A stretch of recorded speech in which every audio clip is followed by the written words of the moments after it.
प्रिय विद्यार्थियों नमस्कार। आज अपन एग्रीकल्चर साइंस का जो थर्ड इकाई है उसका जो फर्स्ट चैप्टर है यानी अपना जो 14th लेसन है 14वां लेसन है भारतीय अर्थव्यवस्था में पशुधन का महत्व, इसका अध्ययन करेंगे। पशुधन का मतलब सीधा सीधा है जो भी अपने राजस्थान के अंदर भारत के अंदर जो पशु संपदा है, जो पशुधन के रूप में जो हमारे किसान भाई हैं जो अपना जो उनकी सहायता करते हैं, उनको इकोनॉमी आर्थिक स्थिति प्रदान करते हैं, साथ में दूध दही इसकी व्यवस्था भी होती है, घी की व्यवस्था होती है। तो आज अपने देश के अंदर जो जोतों का आकार घट रहा है, सीमांत किसान या लघु सीमांत किसान जो किसान हैं और जो बड़े किसान हैं, एग्रीकल्चर के साथ यानी खेती के साथ साथ वह पशुधन पालन भी करते हैं, डेयरी भी का भी यूज करते हैं। यानी जो अपने भारतीय कृषि की जो परिभाषा है उसके अंदर केवल खेत की जुताई करना या फसलों को उगाना ही नहीं है, फसलों के साथ पशुपालन करना और मधुमक्खी पालन है या जो उद्यानिकी है, ये सभी कृषि में शामिल है। इसी क्रम में अपन देखेंगे जो भारतीय कृषि है और भारतीय अर्थव्यवस्था है उसके अंदर पशुधन का कितना इंपॉर्टेंस है। यानी अपने कुल जो जीडीपी है उसमें एग्रीकल्चर का जो भाग है टोटल, उसमें इस पशुधन का भी विशेष स्थान है। पशुधन का जीडीपी के अंदर 4.11% योगदान है। यानी हमारी भारतीय अर्थव्यवस्था का जो टोटल रेशियो होता है उसमें 4% जो है पशुधन संपदा से जो है योगदान होता है जीडीपी के अंदर उत्पादों में। और टोटल एग्रीकल्चर सेक्टर है उसका लगभग 1/4 हिस्सा यानी 25% जो हिस्सा है वो पशुधन से आता है। यानी हमारी जो जीडीपी है, जीडीपी का मतलब ग्रॉस डोमेस्टिक प्रोडक्ट, जिसको हिंदी में बोलते हैं सकल घरेलू उत्पाद, इसमें अपना योगदान 4.11% है। यानी टोटल भारत की जो इंडियन इकोनॉमी है उसकी जीडीपी में 4.11% हिस्सा जो अपने पशु संपदा से, लाइव स्टॉक से आता है। और जो कृषि के का जो योगदान है जो जीडीपी में, कृषि में जो जीडीपी में इसका योगदान होता है उसका टोटल लगभग 25% योगदान एग्रीकल्चर में इस पशुधन संपदा से आता है। पशुधन संपदा का मतलब आप समझ गए होंगे, जो अपने भारत में पाए जाने वाले जो गोवंश हैं, भैंस है, भेड़ है, ऊंट है, बकरी है, सुअर है और मुर्गी है और अन्य जो है उनके द्वारा जो उत्पाद अपने को प्राप्त होते हैं, जो कि जो दूध के रूप में हो सकता है, मांस के रूप में हो सकता है, अंडे के रूप में हो सकता है, उनकी हड्डियों के रूप में हो सकता है और उनके द्वारा जो उत्पाद अन्य दिए जाते हैं गोबर वगैरह उनके माध्यम से हो सकता है। तो उन सब के बेचने से जो आय होती है वह किसान को जो है एक प्रकार से इकोनॉमिकली मजबूत बनाती है। इससे हमारे देश की अर्थव्यवस्था को भी जो मजबूती मिलती है। आज आप देखिए जो सूबे की शुरुआत होती है तो पशुधन से ही होती है। पशुधन संपदा यानी पशुधन उत्पाद, आप सब सुबह जब उठे होंगे प्रिय विद्यार्थियों, सबसे पहले आपने दूध वगैरह पिया होगा, तो ये दूध है या जो भोजन में आप घी वगैरह काम में लेते हैं, ये सब कहाँ से आ रहा है? दही काम में लेते हैं, पशुधन संपदा से आ रहा है। पशुधन संपदा के रूप में देखिए अपने देश में सर्वाधिक जो पशुधन संपदा है वह गोवंश के रूप में है। ये देखिए 19वीं पशु गणना जो 2012 में हुई थी, उस 19वीं पशु गणना 2012 के जो आंकड़े हैं हमारे देश के अंदर जो पशुधन संपदा है, ठीक है, 19वीं पशु गणना 2012 के अनुसार जो आपके देखिए तालिका दी हुई है, गोवंश जो है वह 190.90 मिलियन है। ये ध्यान रखना, ये मिलियन का मतलब क्या होता है? 10 लाख का 1 मिलियन होता है, ये ध्यान रखना। 10 लाख का 1 मिलियन, 10 लाख बराबर 1 मिलियन, ठीक है। तो आपके 10 मिलियन बराबर क्या हो जाएगा? 10 मिलियन बराबर हो जाएगा आपके 1 करोड़। यानी 10 मिलियन का मतलब हो गया 1 करोड़, ठीक है। 1 करोड़ जो है पशुधन संपदा जो 10 मिलियन में बन जाती है, तो 10 लाख बराबर 1 मिलियन, ठीक है। तो 190.90 मिलियन यानी करोड़ों की संख्या में अपने भारत के अंदर जो है भैंसे हैं, गायें हैं, भेड़ें हैं, ऊंट हैं, सुअर है, बकरी है, अन्य हैं और साथ में मुर्गियां भी है। टोटल भारत के अंदर जो आपके 5120.57 लाख पशुधन संपदा है बंधुओं, पशुधन में जितने भी पशु हैं जिनकी काउंटिंग की जाती है, जिनको अपना जो एग्रीकल्चर डिपार्टमेंट है इंडिया का वह देता है 5120 पॉइंट, जो आपके 57 लाख पशुधन है अर्थात पशु भारत में हैं, और 7292.09 लाख आपके कुक्कुट हैं या अपन कह सकते हैं मुर्गियां हैं। ठीक है, तो ये संख्या है एकदम एग्जैक्ट जो कुक्कुट की और पशुधन की जो 2012 के अंदर काउंटिंग हुई थी पशुओं की, उसके अनुसार, यानी बहुत भारी मात्रा में पशुधन संपदा है। ठीक है, 5120.57 लाख पशुधन और 7292.09 लाख मुर्गियां, जो बहुत अधिक संख्या अपन कह सकते हैं। और इस अधिक संख्या को यदि बहुत अच्छी तरह से यूज किया जाए तो अपना भारत भी डेयरी के अंदर बहुत ज़्यादा प्रगति कर सकता है। आपको पता होगा डेनमार्क है, ऑस्ट्रेलिया है, ये ऐसे देश हैं, जो कि न्यूजीलैंड है, ये पशु उत्पादों को वर्ल्ड लेवल पर इतना बेचते हैं कि उसके कारण उनकी जीडीपी में उनका बहुत अच्छा योगदान है, क्योंकि वहाँ पर अच्छा दूध देने वाले, ठीक है, अधिक दूध देने वाले, अधिक मांस देने वाले, अधिक ऊन देने वाले पशुधन पाए जाते हैं, या उस प्रकार की जो हाइब्रिड तैयार करते हैं। हमारे देश के अंदर क्या है, जो पशुधन है उसके अंदर दूध की मात्रा है, चाहे वो ऊन की मात्रा है, उस क्वालिटी की प्राप्त करने में अभी तक अपन असमर्थ रहे हैं। इसलिए प्रिय विद्यार्थियों, इस ओर सरकार का भी ध्यान गया है, एग्रीकल्चर में इसको शामिल किया है, इसकी पूरी पूरी इकाई बनाई है, जो इकाई थर्ड है पूरी पूरी पशुधन संपदा से रिलेटेड है। तो देखिए, तो इतनी बड़ी पशुधन संपदा का जो कैलकुलेशन है, वो कैलकुलेशन देखिए इस प्रकार से, गोवंश जो है, गोवंश का विशेष महत्व है, और उसमें भी भारतीय यदि गोवंश हो, जिसकी दूध की, जिसके घी की, दही की जो परिकल्पना जो अपन सोचते हैं उससे भी ज्यादा वो गुणकारी है। तो इस प्रकार जो गोवंश है 190.90 मिलियन भारत के अंदर है। ठीक है, और अपने राजस्थान के अंदर जो 133.24 लाख है, यानी 1,33,24,000 समथिंग है। ठीक है, और गोवंश से दूध प्राप्त जो होता है वह बहुत ही गुणकारी होता है। विभिन्न जो अध्ययन सामने आए उसमें गोवंश का विशेष महत्व बताया गया है दूध का। ठीक है, जिसके अंदर सबसे ज़्यादा गुणकारी तत्व होते हैं, सूर्य केतु नाड़ी भी होती है, और ऐसा बताते हैं कि जिसके भारतीय गोवंश की जो पहचान है उसके अंदर जो उसकी जो इस प्रकार से शरीर के ऊपर जो ये जिसको अपन बोलते हैं जो एक प्रकार से जो उभार है, ये कुबड़ के समान ये होता है भारतीय गाय की पहचान।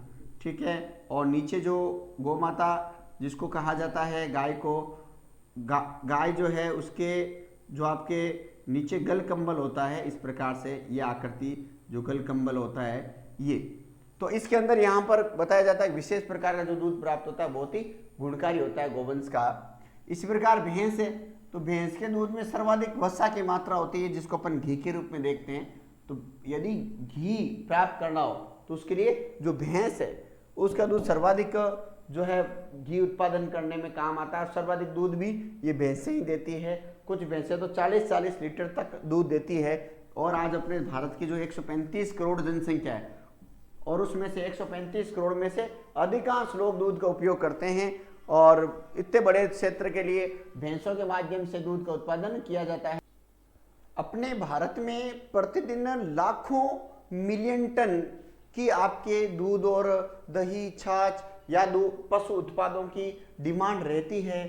तो इन पशुओं से प्रतिवर्ष में पशुधनों से दूध के रूप में आपके 145.73 मिलियन टन दूध प्राप्त होता है बंधुओं।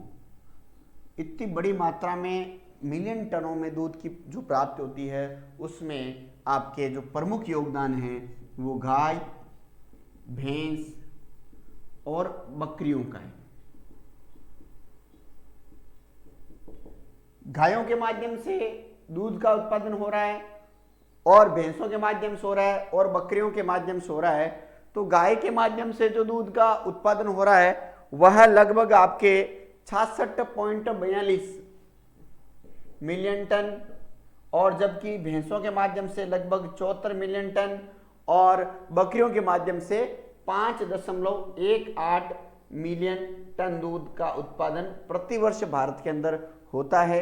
और इस पर अनेक पशुपालक, डेयरी संचालक जो है इस दूध पर अपना रोजगार प्राप्त करते हैं। अर्थात यह रोजगार देने वाला जो एक इस प्रकार का उद्योग है बंधुओं, जो कृषि का एक प्रकार से सहायक क्षेत्र भी अपन इसको कह सकते हैं, क्योंकि इस देश के अंदर अधिकांश जो किसान हैं वो लघु व सीमांत किसान हैं। और इसी प्रकार से आपके 48.5 मिलियन टन ऊन का उत्पादन पशु उत्पादों से होता है, ठीक है, मिलियन टन। और इतना ही आपके ये ऊन प्राप्त होती है, और ऊन जैसे ही आपके मांस भी प्राप्त करते हैं। जो मांसाहारी लोग हैं वो पशुओं का मांस प्राप्त करते हैं। तो 6.73 मिलियन टन जो मांस का उत्पादन होता है भारत के अंदर, ठीक है, प्रतिवर्ष पशुओं के माध्यम से। और जो मांसाहारी लोग हैं वो इसका सेवन करते हैं। और इसी प्रकार से जो अंडे हैं 78,474 जो है अंडों का 78,474 जो आपके मिलियन अंडों का उत्पादन होता है मुर्गियों से, और इतना ही मुर्गियों से मांस के रूप में लोग सेवन करते हैं। तो कहने का मतलब यह है, ये जो पशुधन है वह अपनी जीडीपी के लिए बहुत जरूरी है। ये प्रमुख खाद्यान्न के रूप में, वस्त्रों के रूप में, उनसे शीतकालीन वस्त्र बनाए जाते हैं, नमदे बनाए जाते हैं।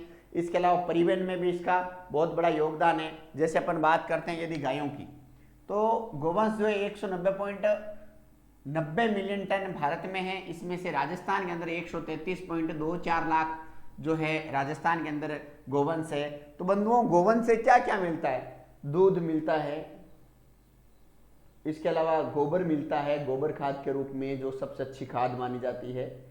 इसके अलावा गोमूत्र मिलता है जैविक नियंत्रण के लिए, जैविक एग्रीकल्चर जो जैविक कृषि है, ठीक है, ऑर्गेनिक जो एग्रीकल्चर है उसके अंदर जैविक उत्पाद में गोमूत्र का बहुत ही योगदान होता है। और इसके अलावा जो है अनेक फायदे होते हैं। इस प्रकार भैंस जिसके दूध से सर्वाधिक मात्रा में वसा की प्राप्ति होती है, ठीक है। इसी प्रकार से जो भेड़ है, भेड़ों के माध्यम से आपको ऊन भी प्राप्त होती है, दूध भी प्राप्त होता है, ठीक है। भारत में 65.06 मिलियन टन है ये, और जबकि राजस्थान में 90.71 लाख के रूप में उपलब्ध है। ऊंट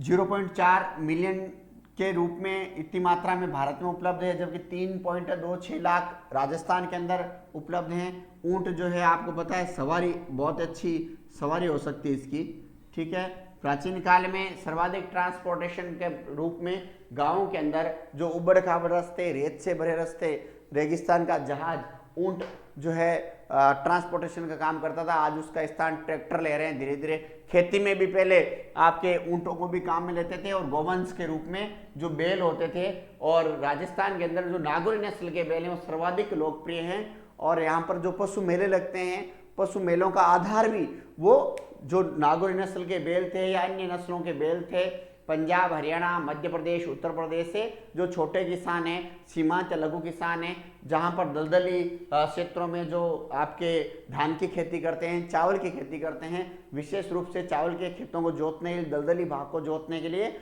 जो बैल ही काम आते थे। तो ये गोवंश से बैल और ऊंट से भी हल के माध्यम से खेतों की जुताई तक लोग करते हैं। आज भी कुछ जगह ऐसा होता है कि ऊंट के माध्यम से खेती की जाती है। और पेयजल के रूप में जो पीछे आजकल जो टैंकर होता है ट्रैक्टर के पीछे, वैसे ही ऊंट के पीछे पहले एक छोटा टैंक भी होता था, ठीक है, जो छकड़े के ऊपर होता था, उसको पानी से भरकर जो गांव के अंदर पानी की सप्लाई भी ऊंट के माध्यम से की जाती थी। यानी ये पशुधन केवल पशु उत्पाद नहीं देते, ये लोगों के जीवन का अंग है बंधुओं। यदि इस पशुधन को हटा लिया जाए तो हम सबका जीवन संकट में आ जाएगा, क्योंकि अपने को जो संतुलित या बैलेंस डाइट के रूप में जो उत्पाद मिलते हैं उसका जो अनिवार्य अंग हो गया है दूध वगैरह, दही वगैरह, छाछ वगैरह। तो ठीक कहने का मतलब ये है। इसके बाद सुअर, जो ये मांस प्राप्त करने के लिए भी सुअर काम आते हैं। इसके अलावा गंदगी को भी ये साफ करते हैं, ठीक है। शहरों के अंदर सुअर बहुत ज्यादा भारी मात्रा में होते हैं और सामान्यतः कीचड़ वगैरह में रहते हैं, जिनको अपन देखते ही हैं। तो ये भारत के अंदर 10.29 मिलियन टन है, राजस्थान में 2.38 मिलियन टन सुअर उपलब्ध हैं। इसी प्रकार से बकरी, जिसको गरीब की गाय भी कहा जाता है, बकरी एक इस प्रकार का जानवर है पशु है जो आसपास की झाड़ियां वगैरह खा करके जो है पेट भर लेता है और जो है गरीब व्यक्ति की गाय कहलाता है। अर्थात ये बहुत ही अच्छा दूध का साधन है। सामान्यतः आप सबको पता होगा छोटे जो बच्चे होते हैं उनको बकरी का दूध पिलाने की जो सलाह डॉक्टर भी देते हैं। तो बकरी के दूध के अंदर कितनी बढ़िया मात्रा में जो आपके पोषक तत्व होते हैं। तो अब अपन बात करते हैं अन्यों की। तो अन्य में जो जितने भी पशुधन हैं उनके माध्यम से जो अपने भारत में 1.51 मिलियन टन अन्य पशु हैं, जिसमें अनेक प्रकार के जंगली जानवर भी हैं और अन्य पालतू पशु भी, जिनके अनेक फायदे भी होते हैं पशुधन के। मान लो आपके घर पर घोड़ा है, तो घोड़ा जो है वास्तव में जो एक प्रकार से आपके समृद्धि का प्रतीक भी है। सामान्यतः शादी ब्याह के अंदर जब घोड़े को ले जाया जाता है तो उसको जो घोड़ा पालक होता है या घोड़ी पालक है तो उसको अच्छे पैसे भी मिलते हैं और रथ वगैरह से भी वो जोड़ सकता है। फिर पुराने जमाने में तांगे वगैरह भी चलते थे, यानी आय का स्रोत था। पहले जब टैक्सियां वगैरह इतनी नहीं थी तो तांगे के माध्यम से शहरों के अंदर एक स्थान से दूसरे स्थान पर आवागमन करने में जिसे घोड़ा गाड़ी वगैरह का यूज होता था। इसी प्रकार से यदि अपन बात करें पशुधन की, तो जो कुत्ता होता है वो यदि घरों के अंदर रहता है तो सुरक्षा का प्रतीक है, यानी वो विशेष प्रकार से आपके परिवार को सेफ्टी देता है। रात्रि के समय वो चोर वगैरह या कोई जानवर वगैरह आते हैं तो भी वो भौंकता है। तो इस प्रकार से ये जितने भी पशुधन हैं उनका विशेष योगदान होता है मनुष्य के जीवन में और ये अर्थव्यवस्था में भी चलते हैं। कुछ जो लोग पशु पालन करने वाले थे, कुछ कुत्ता पालन करते हैं। सामान्यतः अच्छी नस्ल के कुत्ते जो बहुत 10-10, 20-20 हज़ार, 50 हज़ार, लाख रुपए, 1.5 लाख रुपए, 2 लाख रुपए तक के भी पशु के रूप में मिलते हैं। ठीक है, तो इस प्रकार से जो ये पशुधन है अपने प्रमुख रूप से ये पशु भारत के अंदर जो है और राजस्थान के अंदर इनकी मात्रा दी हुई है। वैसे जो 19वीं पशुगणना 2012 में हुई थी उसके अनुसार राजस्थान के अंदर जो पशुधन है वो है आपके 577 लाख, यानी 577 पॉइंट जो आपके 577.52 लाख पशुधन संपदा है। और इसी प्रकार से आपके ये जो कुक्कुट है वो 80.24 लाख कुक्कुट संपदा है।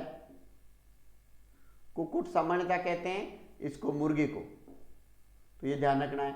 मुर्गियों की संख्या 80.24 लाख है, जबकि पशुधन की संपदा 577 पॉइंट समथिंग लाख है। ठीक है, इस प्रकार से जो अपना राजस्थान है उस राजस्थान की जो विशेष रूप से राजस्थान के कुछ जिले ऐसे बंधुओं जिनकी पशुधन घनत्व में विशेष पहचान है, जिनका वर्णन अभी अपन देखते हैं आगे। तो सर्वाधिक जो राजस्थान के अंदर पशुधन संपदा है वो है आपके अजमेर के अंदर। ठीक है, अजमेर के अंदर पशु घनत्व प्रति वर्ग किलोमीटर में है आपके 232।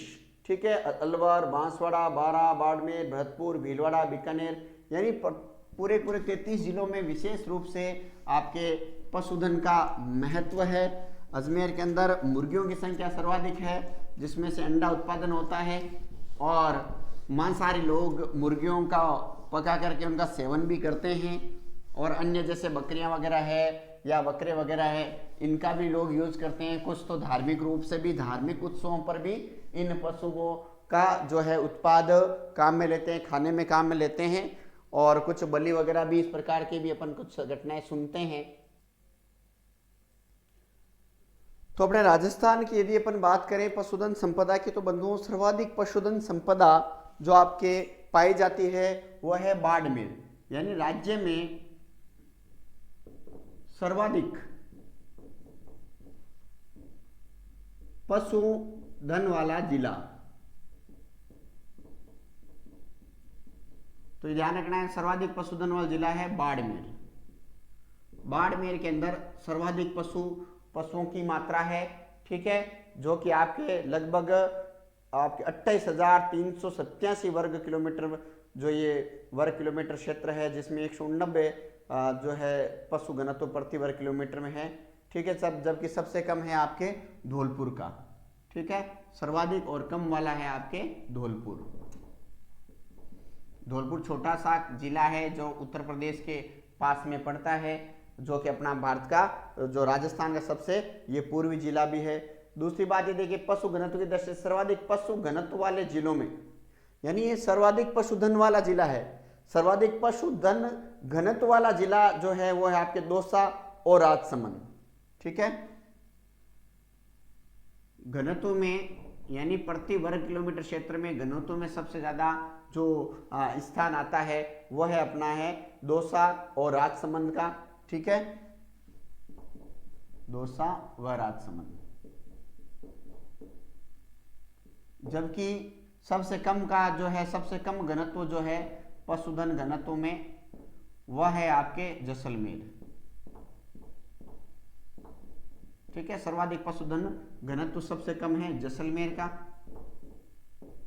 यानी जो रेगिस्तानी एरिया है वहां पर पशु कम है, और दौसा और राजसमंद ऐसे जिले हैं जो पहाड़ी क्षेत्रों में हैं, नदियां खूब है, हरियाली खूब है, तो पशुधन भी क्या है वहां पर खूब है। यदि अपन बात करें जैसलमेर की, तो बंधुओं जैसलमेर का पशुधन घनत्व है 83, यानी 83 पशु प्रति वर्ग किलोमीटर। और वहीं अपन बात यदि दौसा या राजसमंद की करें तो वहां पर आपके पशुधन घनत्व है 292, यानी 292 जो आपके पशु प्रति वर्ग किलोमीटर में है राजसमंद के अंदर।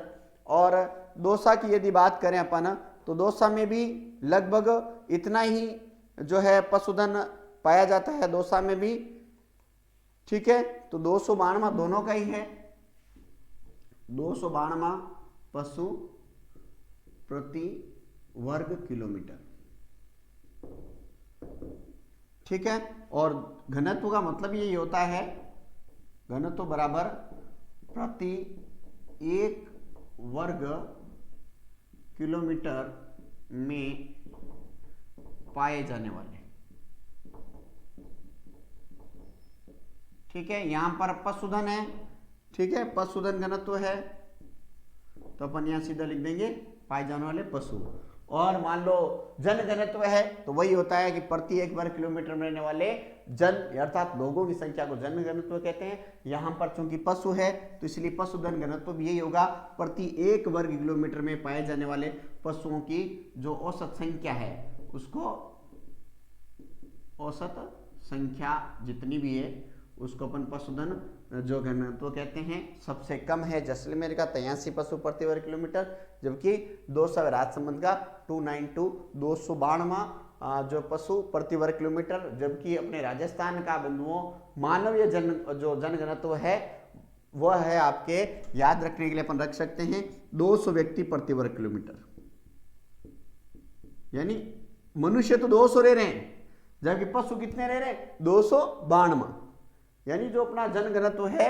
ठीक है, तो ये ध्यान रखना है 200 व्यक्ति प्रति वर्ग किलोमीटर राजस्थान का जन घनत्व है, यानी व्यक्ति वाला है, मनुष्य वाला घनत्व है। और जबकि पशु वाला कितना है 292 है, ये ध्यान रखना है। ठीक है, तो मनुष्य से भी ज्यादा जो है दौसा और राजसमंद का जन घनत्व है। ठीक है, सामान्य जो राजस्थान का औसत घनत्व उससे ज्यादा पाए जा रहे हैं पशुधन। और इसके बाद यदि अपन बात करें जो पशुधन से जो उत्पाद प्राप्त होते हैं बंधुओं, उनका राज्य के जो अर्थव्यवस्था में विशेष योगदान होता है। आज अपन ये देखेंगे कि जैसे अपन ये जो मिलियन टन में पढ़ा है, तो ध्यान रखना 10 लाख बराबर 1 मिलियन होता है। ठीक है, और 10 मिलियन बराबर 1 बिलियन कह सकते हैं या 1 करोड़ कह सकते हैं। ठीक है, तो ये इकाई है जिसमें अपन ने पढ़ा था भारत के, और लाखों में पढ़ा था राजस्थान के। ठीक है, अब अपन देखते हैं बंधुओं कि जो पशुधन है, इस पशुधन के माध्यम से क्या क्या कार्य हो सकते हैं, इसका अपनी अर्थव्यवस्था में क्या महत्वपूर्ण योगदान है। तो देखिए, सबसे पहले अपन देखते हैं इन पशुधन के द्वारा राजस्थान का जो राजस्थान की जो अर्थव्यवस्था है उसमें क्या योगदान है पशुधन का। पशुधन का अर्थव्यवस्था में योगदान, चूंकि राजस्थान अपना रेगिस्तानी एरिया वाला क्षेत्र है और यहाँ का 61% भाग जो है रेगिस्तान है, 9% अरावली पर्वतमाला है, 23% भाग मैदानी भाग है।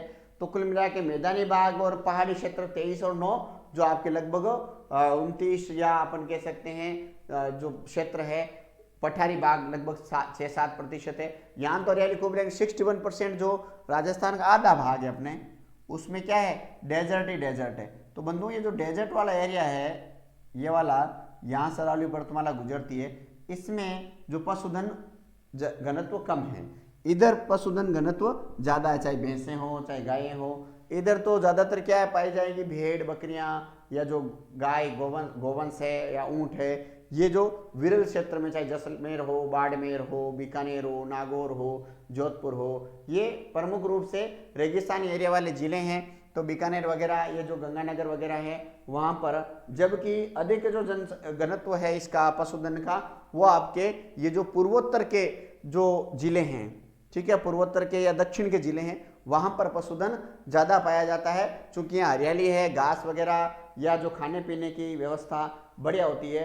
तो राजस्थान की जो राज्य की अर्थव्यवस्था में योगदान है, सबसे पहला योगदान है बंधुओं, जो है सुबह उठते ही प्रत्येक व्यक्ति को जिसकी आवश्यकता होती है वो होता है दूध। तो पशुधन से दूध का उत्पादन होता है और रोजमर्रा के कार्य करने के लिए आज अपने भारत की जो सामान्य जनता है उसमें से अधिकांश लोग दूध का सेवन करते हैं। कॉफ़ी के रूप में कर सकते हैं, सीधा दूध के रूप में करते हैं, या मान लो चाय के रूप में करते हैं। किसी ना किसी रूप में सुबह घर में मोटरसाइकिल के पीछे कैन बंधा हुआ व्यक्ति आता है और सिटीज़ के अंदर दूध का वितरण करता है। ग्रामीण क्षेत्र में प्रत्येक घर के अंदर पशुधन होता है, क्योंकि पशुओं को धन इसीलिए कहा जाता है। धन इसलिए कहते हैं, इनके माध्यम से धन भी इकट्ठा किया जा सकता है। यदि व्यक्ति दूध बेचे, दही बेचे, घी बेचे और खुद भी सेवन करे, तो यानी आज इस वैश्विक युग में, जिसको अपन कह सकते हैं कि प्रत्येक चीज का डुप्लीकेट बनाया जा रहा है, उस डुप्लीकेट के जमाने में भी यदि शुद्ध चीज चाहिए, चाहे दूध हो, दही हो, घी हो, मक्खन हो या पनीर हो, ये सब चीजें आज अपन देख रहे हैं मार्केट के अंदर। दूध तो कम है लेकिन मावा बहुत ज्यादा है। 100 रुपये किलो, 125 रुपये किलो मावा मिल रहा है। मावा जबकि 5 किलो दूध को मिलाया जाए तब 1 किलो मावा बनता है, यानी उसको गर्म किया जाए, घोटा जाए, अपन सब जानते हैं। लेकिन वही मावा जो शादी ब्याह में अपन गुलाब जामुन वगैरह जितनी भी मिठाइयाँ खा रहे हैं, वो सब बाजार के मावे से बनती है और मावा आपको मिल रहा है 100-125 रुपये प्रति किलो। उसमें भी मावा वाला बहुत रुपए कमा रहा है, वो अच्छी अच्छी बिल्डिंगें बना रहा है। ये अपन ने देखा होगा, मावा के भंडार खुले हुए हैं, बार बार पकड़े जा रहे हैं, नकली सिंथेटिक दूध बनाया जा रहा है, नकली मावा। तो ये पशुधन यदि किसी घर पर है, वो शुद्ध चीजें खा रहा है, देसी चीजें खा रहा है, उसका शरीर जो भी ग्रहण कर रहा है वो शुद्धतम है, और इससे शुद्धतम कुछ भी नहीं है। मार्केट पर अपन विश्वास नहीं कर सकते, क्योंकि मार्केट के अंदर जो मिलावट का दौर बहुत ज़्यादा है। रोज अपन अखबारों में पढ़ते हैं, टेलीविजन में देखते हैं, जगह जगह पर नकली घी बनाने वाले कारखाने पकड़े जा रहे हैं, सिंथेटिक दूध बनाने वाले कारखाने पकड़े जा रहे हैं, नकली मावा बनाने वाले कारखाने पकड़े जा रहे हैं। तो ऐसी चीज में यदि पशुधन अपने पास है और अपने घर पर दूध का उत्पादन हो रहा है, तो उसकी अपन एक भी जो कह सकते हैं होड़ नहीं कर सकते। तो अपने राज्य राजस्थान में 16,934 टन 16,934 टन दूध का उत्पादन प्रतिवर्ष लगभग हो रहा है। ये 2013-14 का आंकड़ा है, ठीक है। लगातार इसको बढ़ाया जा रहा है। पशुओं को अच्छी प्रकार से उनका पालन पोषण करते हुए जो दूध उत्पादन कर रहे हैं, इसमें से जो आपके 6,126 टन, लगभग 6126 टन जो है ये गायों से प्राप्त हुआ है, और इससे ज़्यादा लगभग 8,985,000 टन 8,985,000 टन जो आपके भैंसों से प्राप्त हुआ है, ठीक है। और इसी प्रकार से भैंसों के अलावा जो आपके 18,23,000 टन बकरियों से भी प्राप्त हुआ है, 1000 टन बकरियों से। यानी दूध की मात्रा जो गायों से 6126,000 टन, 8,985,000 टन भैंसों से और 18,23,000 टन बकरियों से, यानी कुल मिला के आपके 16,934,000 टन दूध का जो उत्पादन हुआ 2013 में, वो प्रमुख रूप से गाय, भैंस और बकरी से ही दूध का उत्पादन होता है।